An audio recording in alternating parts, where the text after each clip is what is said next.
Welcome to all of you and most welcome to PCA. The topic which I am going to teach you today is South Asia.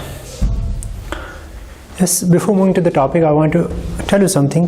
That is the two topics which we left in the previous chapter. That is chapter number 4, and the topics are rise of China and India-China relations. And I will teach you those two topics of your chapter 4 some other day. क्योंकि आज फ़िलहाल मैं जो management की guidelines के according नया chapter ही शुरू करना था, इसलिए मैंने कल वाले लेक्चर में नया जो चैप्टर है वही स्टार्ट किया. वो जो दो टॉपिक्स रहे हैं, प्लीज़ आप परेशान मत हो जाएगा, वो इंशाल्लाह हम किसी और लेक्चर में डिस्कस कर लेंगे. फ़िलहाल आज का जो टॉपिक है दैट इज़ साउथ एशिया. मैंने यहाँ पे साउथ एशिया का मैप बनाया है, तो आप प्लीज़ देखिएगा. जो साउथ एशिया है, अगर आपके जहन में होगा जो वर्ल्ड मैप मैंने शायद पहली क्लास ली थी, आपकी पहली क्लास में मैंने थोड़ा बहुत वर्ल्ड मैप भी स्केच किया था, और आपको याद है मैंने रीजन्स लोकेट किए थे. उसके साथ साथ जब मैंने सेंट्रल एशिया आपको पढ़ाया, सेंट्रल एशिया जब हमने कोल्ड वॉर एंड किया, उसके बाद जब सेंट्रल एशिया की मैंने इंट्रोडक्शन दी, उस टाइम भी मैंने साउथ एशिया के बारे में आपसे कहा है. तो इसलिए मुझे उम्मीद है कि आपको याद ही होगा. अगर याद नहीं है तो फिर से आप देख लीजिएगा. तो आप प्लीज़ वर्ल्ड मैप चेक किया कीजिए.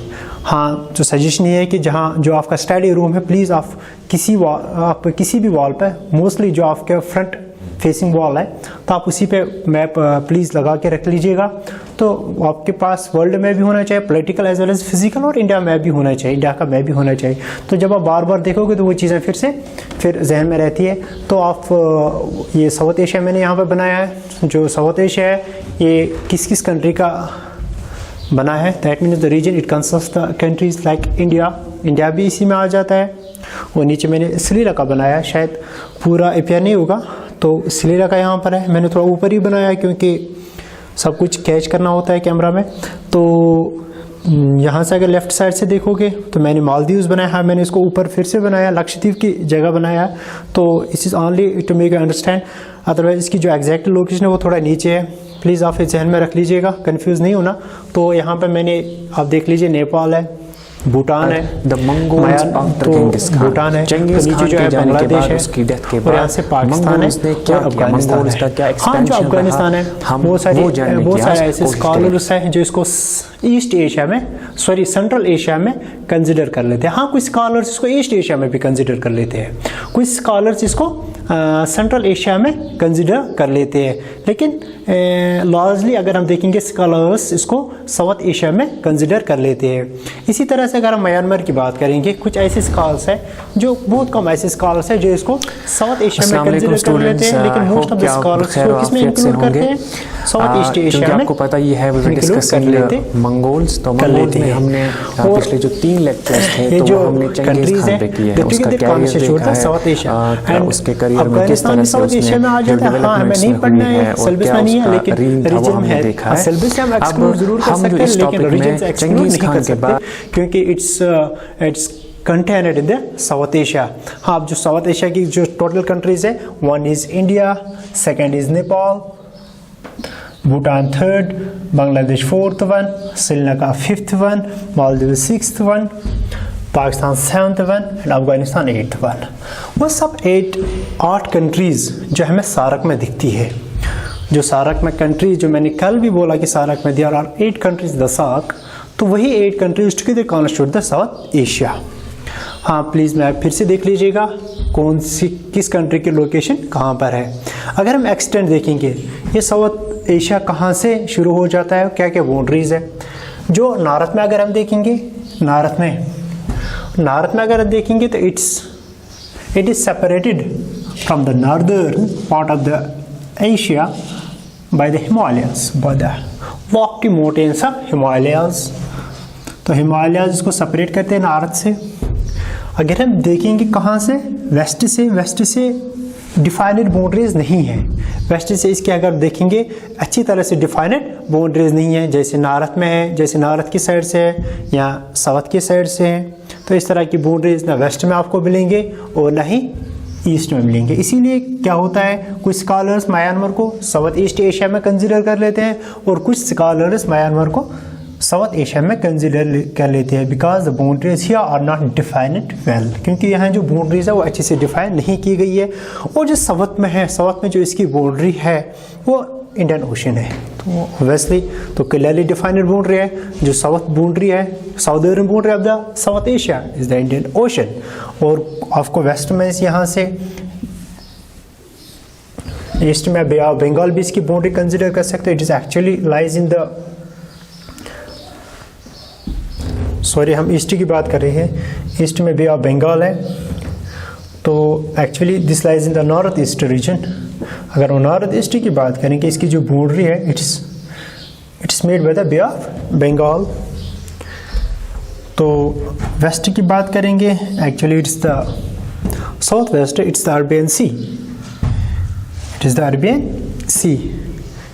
साउथ वेस्ट की अगर बात करें कि अरेबियन सी है जो यहाँ पर बाउंड्री बना रहा है। हाँ, अब नॉर्थ में हिमालयाज, साउथ में अगर हम वेस्ट में अगर देखेंगे, अभी मैं दिखा रहा हूँ यहाँ पे, मैं अभी फिर से यहाँ पे थोड़ा बहुत वेस्ट एशिया की इंट्रोडक्शन दूंगा। जो साउथ की बाउंड्री है वो एक्चुअली वेस्ट एशिया ही डिफाइन कर लेता है, और जो साउथ वेस्ट में जो बाउंड्री है दैट्स अरेबियन सी, और जो साउथ में जो बाउंड्री है दैट इज इंडियन ओशन, और जो ईस्ट साउथ ईस्ट में जो बाउंड्री है दैट्स बे ऑफ बंगाल।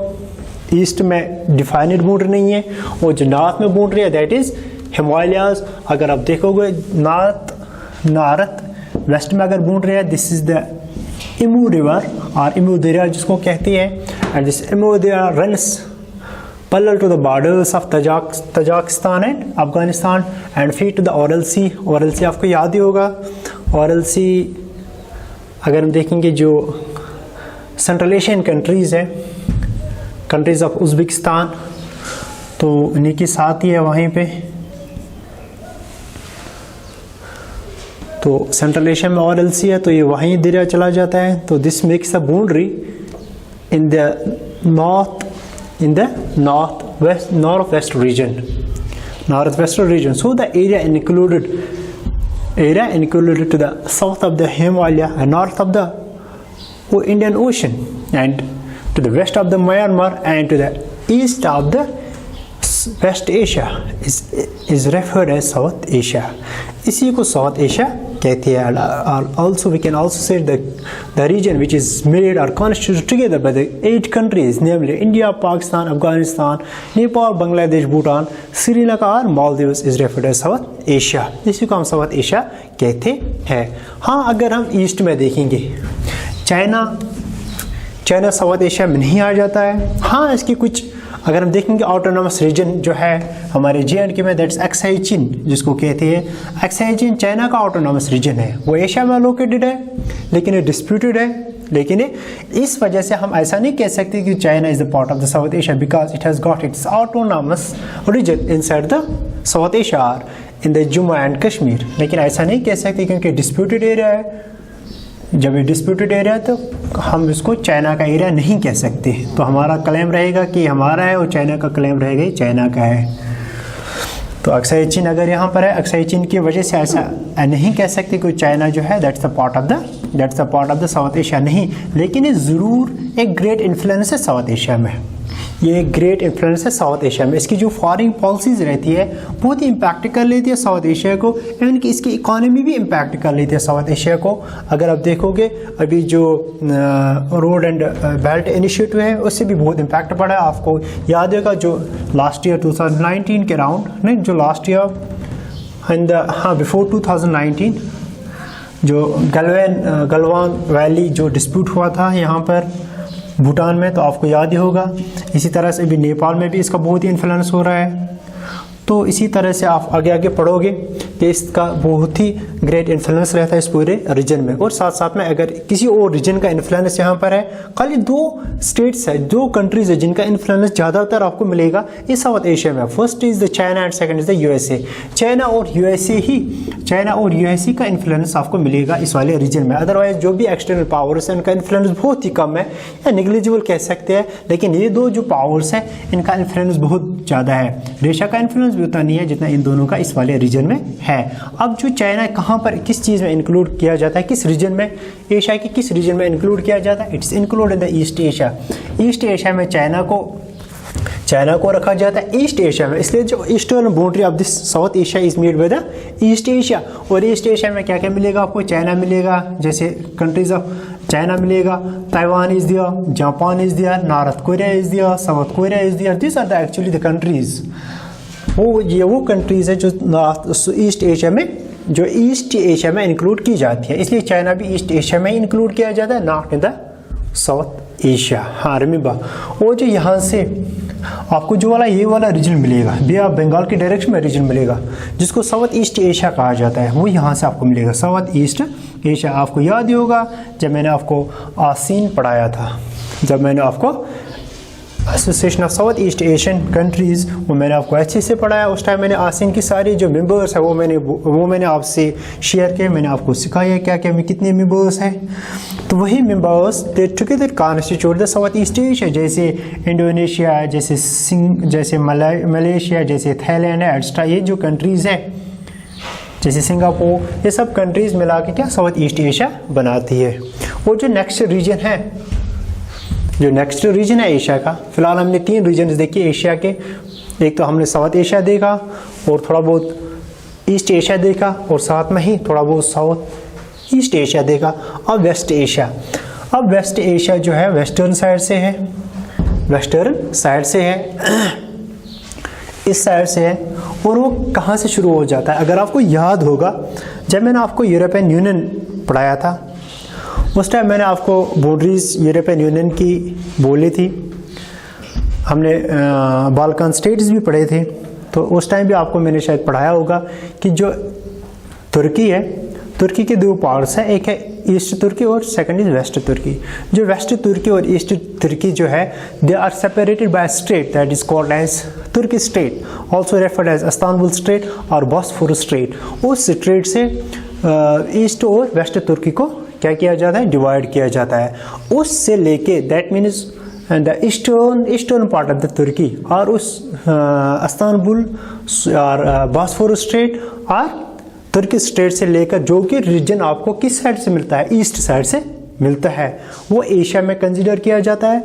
और उससे जो लेफ्ट साइड में होगा आप, जैसे means including the west Turkey, that's including the European region, European continent और यूरोपियन कॉन्टिनेंट।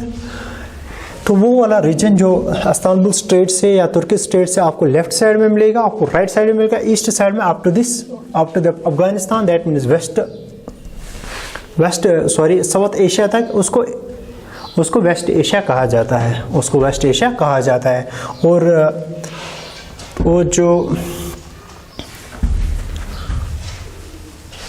सेकंड में आपको फिर से दिखा रहा हूँ यहाँ से, ये पूरा रीजन जो इस साइड से आपको मिलेगा up to the Turkey strait. ऊपर अगर हम देखेंगे इसके जो कॉकासस माउंटेन्स होंगे, नीचे अगर हम देखेंगे स्यूज कैनाल होगा, स्यूज कैनाल जो इजिप्ट में है, तो इसलिए इसमें अरबियन पेनिनसुला भी इसी में आ जाता है। वेस्ट एशिया में अरबियन पेनिनसुला भी इसी में आ जाता है। तो जो तुर्की स्ट्रेट है वो कौन सी बाउंड्री है, इसकी वेस्टर्न बाउंड्री, जो नॉर्दर्न बाउंड्री कॉकासस माउंटेन्स, वो जो साउदर्न बाउंड्री है that is the sues canal. और इसके नीचे अब आपको पता ही है अफ्रीकन कॉन्टिनेंट है, तो it is separated from the African continent by the sues canal. तो स्यूज कैनाल में आपको अभी पढ़ा होगा रिसेंटली जो वहाँ पे ट्रैफिक जैम हुआ था, कार्गो शिप जो जापान का था वो वहाँ पे फंस गया था, तो आपको याद ही होगा, आपने पढ़ा होगा उस टाइम, बहुत टाइम तक की न्यूज़ में रहा। मैंने आपको साथ साथ में बोला है कि जब आप IR का जो कंपोनेंट पढ़ते हो तो आपको प्लीज़ न्यूज़ का ध्यान रखना ही चाहिए। तो मुझे होप है कि उम्मीद है कि आपको थोड़ा बहुत वेस्ट एशिया का अंदाज़ा भी लगा होगा।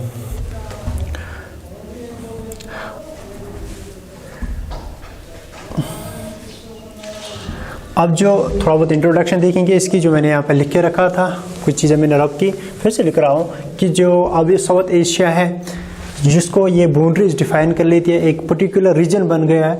इन बाउंड्रीज की वजह से, इन बाउंड्रीज ने इसको एक पर्टिकुलर रीजन में कन्वर्ट किया, एक पर्टिकुलर रीजन की आइडेंटिफिकेशन दी है। एंड दिस जोग्राफिकल रीजन और दिस डिस्टिंक्टिव जो डिस्टिंक्टिव रीजन बन गया है, एक डिस्टिंक्टिव इसका कल्चर भी अलग ही आपको मिलेगा, इसमें आपको लैंग्वेज भी अलग ही मिलेगी, इसमें आपको सोसाइटल सटा भी अलग मिलेगा। इसलिए मैंने लिखा था यहाँ पर this distinctive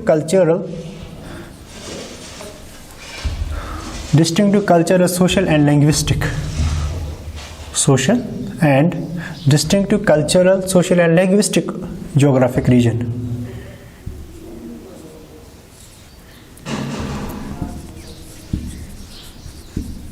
Geographic distinctive cultural social and linguistic geographic region। अलग कल्चर मिलेगा आपको इस पूरे कॉन्टिनेंट में। और सेकंड, अगर आप देखोगे जो सोसाइटल सेटअप भी वो भी डिफरेंट है, डाइवर्सिटी आपको सोसाइटीज में मिल जाएंगे, हर तरह के लोग मिल जाएंगे, डिफरेंट कल्चर मिलेगा, डिफरेंट रीजन्स मिलेंगे, और साथ साथ में लैंग्वेज भी आपको डिफरेंट मिलेंगी। बहुत सारे लैंग्वेज इस रीजन में आपको दिखेंगी। साथ साथ में अगर हम देखेंगे इसका जो लैंड सरफेस है, इसका जो लैंड सरफेस है is 3.5% of the land surface of world, total land surface of world. जो टोटल लैंड सरफेस है वर्ल्ड का, उसमें अगर आप देखोगे 3.5% is constituted by this area, that means South Asia का जो एरिया है that constitutes about the 3.5% of the total land surface and which is approximately equal to 11.71% of the Asian continent। that means जो Asian का continent पूरा है, East Asia, South East Asia, South Asia, West Asia, ये सब मिला के जो पूरा एशिया है, पूरे एशिया का जो लैंड सरफेस है, उसमें अगर आप साउथ एशिया का कंट्रीब्यूशन देखोगे that will be equal to 11.71%। और जो वर्ल्ड पॉपुलेशन है, पूरे वर्ल्ड पॉपुलेशन में अगर आप देखोगे साउथ एशिया की कंट्रीब्यूशन देखोगे that's 24% of the world population. पूरे वर्ल्ड पॉपुलेशन में इसकी क्या कंट्रीब्यूशन है? 24% कंट्रीब्यूशन है। जो अगर हम एशियन पॉपुलेशन की बात करेंगे, एशिया जो पूरा एशियन कॉन्टिनेंट है, उसकी जो पूरी पॉपुलेशन है, सारी पॉपुलेशन है, उसमें जो साउथ एशिया की कंट्रीब्यूशन है दैट इज 39.49%। 39.49%। जो इसलिए अगर हम देखेंगे इसकी पॉपुलेशन परसेंटेज की तरफ, तो it's the most populous and most densely populated region, most populous and most densely populated region. तो इसमें मैंने अभी भी बोला है, कुछ पॉइंट्स मैंने जो लिख के रखे हैं, मैंने अभी भी बोला है कि इसमें अगर कोई आप देखोगे आज तो एक्सटर्नल इन्फ्लुएंस नहीं मिलेगा, अगर खाली दो एक्सटर्नल इन्फ्लुएंस जो आजकल आपको यहाँ पर जो आजकल देखोगे या जो एक्सपीरियंस हो रहे हैं यहाँ पर, that's only China and USA. खाली चाइना और यूएसए का एक इन्फ्लुएंस है यहाँ पर, उसके अलावा किसी कंट्री का कोई इन्फ्लुएंस नहीं है, जो बाकी एक्सटर्नल कंट्रीज है। ये कुछ पॉइंट्स थे जो आपको बाकी टॉपिक स्टार्ट करने से पहले आपको जानना ही पड़ेगा या जानना ही चाहिए थे, तो इसलिए मैंने आपसे शेयर किए, मैंने यहाँ पे लिखे, मैंने रीजन की इंट्रोडक्शन दी कि किस तरह सा कहाँ पर ये रीजन है। अगर वर्ल्ड मैप इमेजिन करोगे तो आपको डेफिनेटली थोड़ा बहुत अंदाज़ा मिल जाएगा ये कहाँ पर वर्ल्ड मैप में लोकेटेड है। तो रीजन की इंट्रोडक्शन आपको मिल गई। तो कल मैंने कुछ सारे टॉपिक्स की इंट्रोडक्शन दी थी। तो यहाँ पर जो हमें देखना है ज़्यादातर कन्फ्लिक्ट्स और डेमोक्रेटाइजेशन देखना और ग्लोबल इम्पैक्ट देखना है। तो ये कुछ इंट्रोडक्टिव पॉइंट्स से साउथ एशिया के मतलब। तो इंशाल्लाह हम फर्स्ट टॉपिक जो है दैट इज़ द डेमोक्रेटाइजेशन इन पाकिस्तान, वो देखेंगे। तब तक के लिए अल्लाह हाफिज़ and remember me in your prayers. Thank you.